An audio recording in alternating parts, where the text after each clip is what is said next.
أعوذ بالله من الشيطان الرجيم بسم الله الرحمن الرحيم سبحان الله ملء ميزاني ومنتهى العلم ومبلغ الرضا وزينة الأرض ولا إله إلا الله ملء ميزاني ومنتهى العلم ومبلغ الرضا وزينة الأرض والله الأكبر ملء الميزان ومنتهى العلم ومبلغ الرضا وزينة الأرض.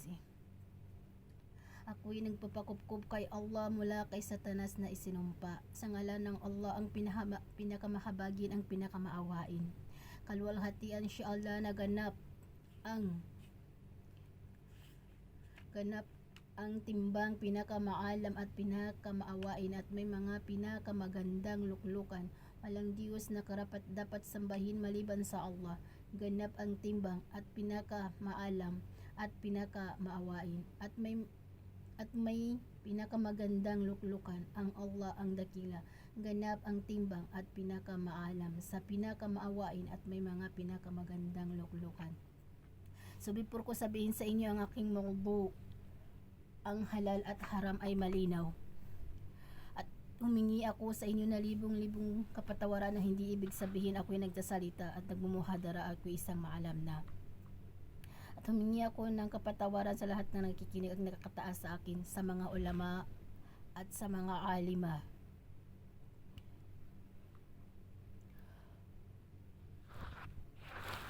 An Abi Abdullah Nu'man bin Bishir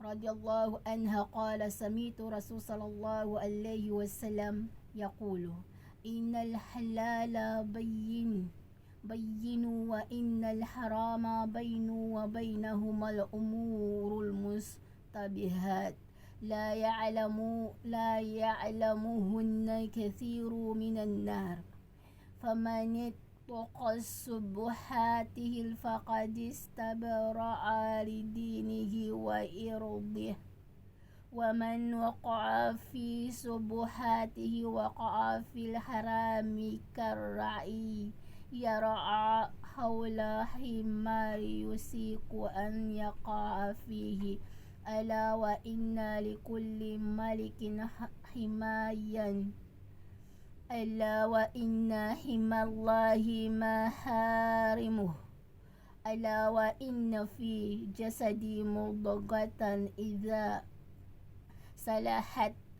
صلح الجسد كله وإذا فسد الجسد كله ألا وهي القلب رواه البخاري والمسلم.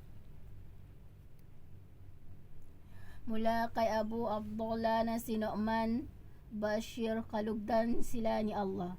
Narinig ko ang sinabi ng sugo ni Allah sallallahu alaihi wasallam. Tunay na ang halal ay pinahintulutan na malinaw at ang haram ay pinagbabawal. Ay malinaw na sa pagitan ng dalawang ito ay mga bagay na kaduda-duda na hindi na alam ng karamihan sa mga tao. Sa makatuwid, ang sinumang umiiwas sa mga bagay na kaduda-duda ay nalilinis o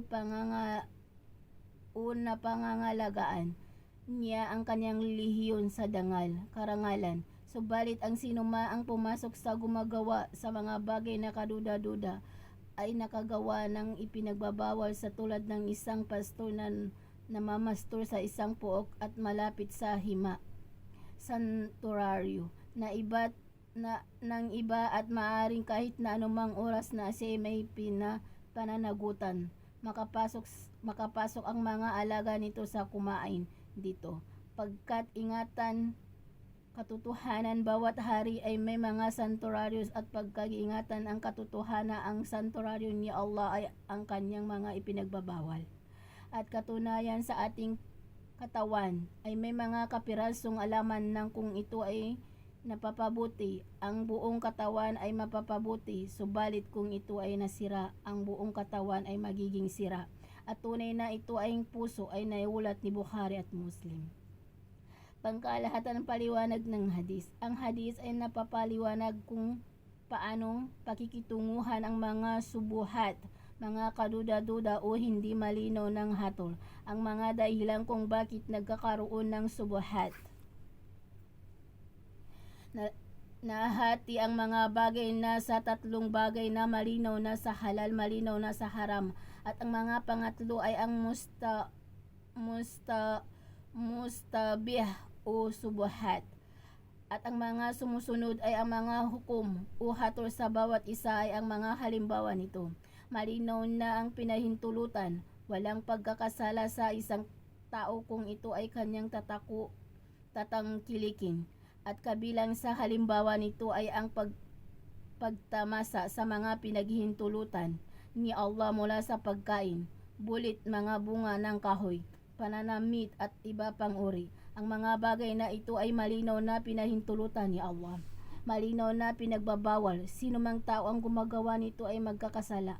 At kabilang sa halimbawa nito ay ang mga pag-inom ng alak, riba, utang, na may mga interes, kapag kain ng patay na hayop, pagkain ng mga karin ng baboy, at iba pang bagay na ipinagbabawal sa Islam. Ang hukom nito ay malinaw na haram.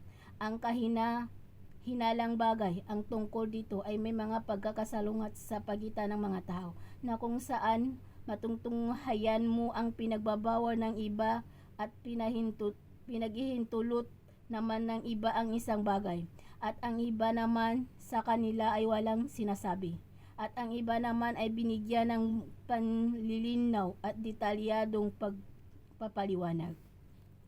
Halimbawa ng kahina-hinalang bagay ang paninigarilyo. Noong unang labas nito ay kung saan ito ay kahina-hinala o hindi tiyak ang hatol nito ay karamihan, hanggang sa dumating ang panahon na ito ay natuklasan ang mga dalubhasang mga manggagamot ng tungkol sa masamang epekto sa tao sa pagkaharam nilang mapag-aralan ang realidad ng sigarilyo, at kanilang pagkasunduan na ito ay nakakasama sa makatuwid. Noong unang labas ng tabako ay naging kahina-hinala na hindi nakabilang sa bagay na malinaw kung ito ba ay halal o haram.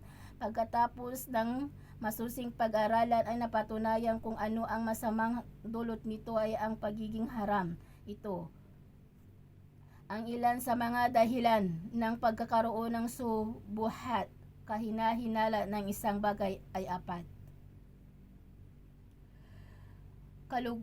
Kakulangan ng kaalaman, na ito ay nagdudulot sa pagkakaroon ng paghihinala o pagdududa sa isang bagay dahil may mga malawak na kaalaman ay nababatid niya ang mga bagay na hindi na alam ng iba. Kakulangan sa pag-unawa, pagsusuri, ibig sabihin mahina ang pag-unawa ng isang tao ang kanyang pagsusuri ay isang bagay. Tunay na marami ang may mga kaalaman, ngunit hindi lahat ay may mga malawak ng pag-unawa o pagsusuri. Kaya ito ay kabilang sa nagiging sanhis ng pagkakaroon ng pag-alinlangan o paghihinala. Kapabayaan o kakulangan sa pagsasalarawan o pagsisiyasat. Walang pagkawili sa pag-uusisa, pagsisiyasat at pagtukoy sa kahulugan ng kinakailangan sa isang bagay. Ang pagkakaroon ng masamang hangarin, kung saan ang hangarin niya lamang ay ang mga pangingibabaw, ang kanyang pananaw nang wala ng pagsusuri sa pagiging tama o mali nito. Kaya ang sinuman na may mga ganitong layunin ay hindi na maaring pinagkukuhaan ng kaalaman dahil ito ay kanyang ibinatay sa kanyang pagsariling interes. At ang mga istibah, kahina-hinala, na ito ay hindi na matatagpuan sa lahat ng tao. Ang patunay nito ay ang mismong sinabi ng Propeta Muhammad sallallahu alaihi wasallam sa hadis, la ya'lamuhunna kathirun minan na'asi. Hindi batid na maraming mga tao, na ibig sabihin marami ring tao ang nakakabatid. At mula sa mismong diwa nito, kung kahina-hinala ang mga batay sa Quran at Hadis, sa lahat ng tao ay hindi magiging patnubay. Ang Quran ay mananatiling may mga bagay mula sa Sharia, batas ng Islam. Hindi batid na iyan ay impossible at hindi maaring mangyayari. Hikmah, karunungan ni Allah ang pagbanggit ng mga hindi tiyak at kaduda-duda bagay upang mangibabaw kung sino ang higit ang masugid at sinong hindi pagsaliksik ng kaalaman. Paghihimok sa iwasan, layuan ang mga bagay na kahina-hinala kung may mga malinaw na batayan ng bagay na yaon ay isang kahina-hinala, ngunit kung wala naman batay sa pagiging kahina-hinala nito, ito ay matatawag na waswas, bulong lamang ni Saitans. Ngunit kung sakalin man na nagtagpuan ang malinaw ay tiyak na kahina-hinala, bagay ay kinakailangan sa isang tao na iwanan at iwasan ang mga bagay na ito. Halimbawa, inuulat mula sa Sahih al-Bukhari mula kay Aisha radhiyallahu anha na may mga grupo ng tao na dumating sa kay Propeta Muhammad sallallahu alaihi wasallam sa kanilang sinabi, "Usugo ni Allah, may mga taong dumarating sa amin na nagdadala sa karni na hindi naman alam kung ito ba ay binanggit nila ay pangalan ni Allah ay kanilang pangangatay ay o hindi." Sinabi ng sugo ni Allah, "Sama antum wa kullu." Kainin ninyo at magbabanggit kayo ng bismillah. Tanong, sa bagay na ito, maaari ba nating iwasan ang karning ito dahil tayo ay mangangamba? Baka nga hindi binabanggit ang pangalan ni Allah noong ito ay kinatay. Sagot, huwag kang umiwas dahil wala namang bagay na dapat iwasan. Kaya malinaw na nabanggit sa hadis na sinabi ng Propeta Muhammad sallallahu alaihi wasallam, kainin ninyo ang mga magbabanggit kayo ng bismillah para bang binuliyawan sila ng Propeta Muhammad sallallahu alaihi wasallam na para bang sinabi niya, wala kayong pananagutan sa gawain ng iba sa inyong bagus ang pananagutan ninyo ang mga ginawa ninyo, kaya kainin ninyo at banggitin ninyo ang pangalan ni Allah. Kabilang narito, kung bibigyan ka ng karning baka, halimbawa nga sa isang Hudyo o Kristiyano, huwag mo na itong tanungin kung ito ba ay kinatay na naayon sa Islam o hindi, dahil ang ganoong katanungan ay wala ng kabuluhan at ito ay kabilang sa pagmamatlabis. Ang mga gumawa ng mga kahina-hinalang bagay ay nakagawa ng haram at batay sa sinabi ng Propeta Muhammad sallallahu alaihi wasallam, wa man waqa'a fi subuhati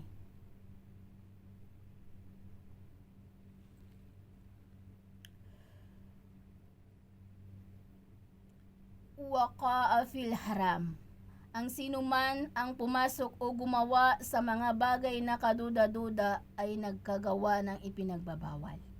Kahusayan ng pagtuturo ni Propeta Muhammad sallallahu alaihi wasallam na kung saan siya ay nabibigyan ng malinaw na halimbawa na nakikita nangyayari upang lubusan maunawaan ang ibig iparating o ang diwa nito sa kaisipan. At ganito din ang pamamaraan ng maluwalhating Quran tulad ng sinabi ng Allah, وقال الله تعالى في كتاب القرآن الكريم سورة العنكبوت وتلك الأمثال نضربها للناس وما يعقلها إلا العالمون. Sinabi ng Allah subhanahu wa ta'ala sa suratul Ankabut sa ayah 43. At ito ang mga parabola ng aming ibinigay bilang halimbawa sa sangkatauhan. Nang gayon ay mapakinabangan nila ang matutunan, subalit walang sinuman ang makakaintindi nito maliban sa kanila na nakakikilala kay Allah sa kanyang mga talata at batas. Sa Durdariyah na ang kahulugan ay ang anumang kaparaanan ng magdudulot o mag-aakay papunta sa haram ay kinakailangang wakasan upang hindi na mahulog sa paggawa ng ipinagbabawal. At ang dadordariya ay kabilang sa Islamikong batay na isinaalang-alang at ang pangmamaraan nito ay nabanggit mismo sa Quran na sinabi ng Allah. Wa qala Allah Ta'ala fi kitabil Quranil Karim, Suratul An'am, Wahid Miyah, 8.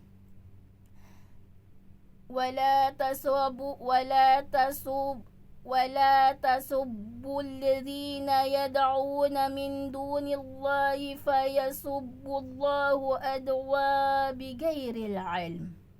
Sinabi ng Allah subhanahu wa ta'ala sa Suratul An'am, huwag ninyong kutyain ang mga rebulto o anumang sinasamba ng mga musrikun upang hindi ito ang maging dahilan ng kanilang pangungutya kay Allah. Dahil sa kanila kamangmangan o pagbibigay ng paratang sa kanya ay wala naman silang kaalaman. Dito ay ipinaliwanag ni Allah ang pangungutya o panginginsulto sa mga sinasamba ng hindi ang mga mananampalataya dahil ito ay nagsisilbing karapatan upang kutyain si Allah. Ang puso ay siya'y sentro ng saligan at pagiging mabuti at masama kung ito ay maging mabuti ay mapapabuti ang pisikal na gawain. At kung ito naman ay nasira ay masisira din ang pisikal na gawain. Bilang sangay mula sa aral na ito, kinakailangan na pangalagaan ang puso ng mas higit kaysa pangangalaga niya sa kanyang pangangatawan dahil ang puso ay siya'y pinaghuhugutan ng mga gawa. Ang puso ang siya'y sinusubok at kukuwintahin sa araw ng paghuhukom. Muli sinabi ng Allah. Wa qala Allah Ta'ala fi kitabil Quranil Karim, Suratul Ad-Diyat. Afala ya'lamu idha ya'sira ma fil kuburi wa husala ma fi sudur. Hindi ba batid na tao kung ano ang naghihintay sa kanya kapag inilabas ni Allah ang mga patay mula sa kanilang mga libingan para sa paghuhukom at pagbabayad, at inilantad na ang mga anumang kinikimkim ng mga dibdib, mabuti man o masama. Sa Suratul Az-Zariyat number 9 to 10.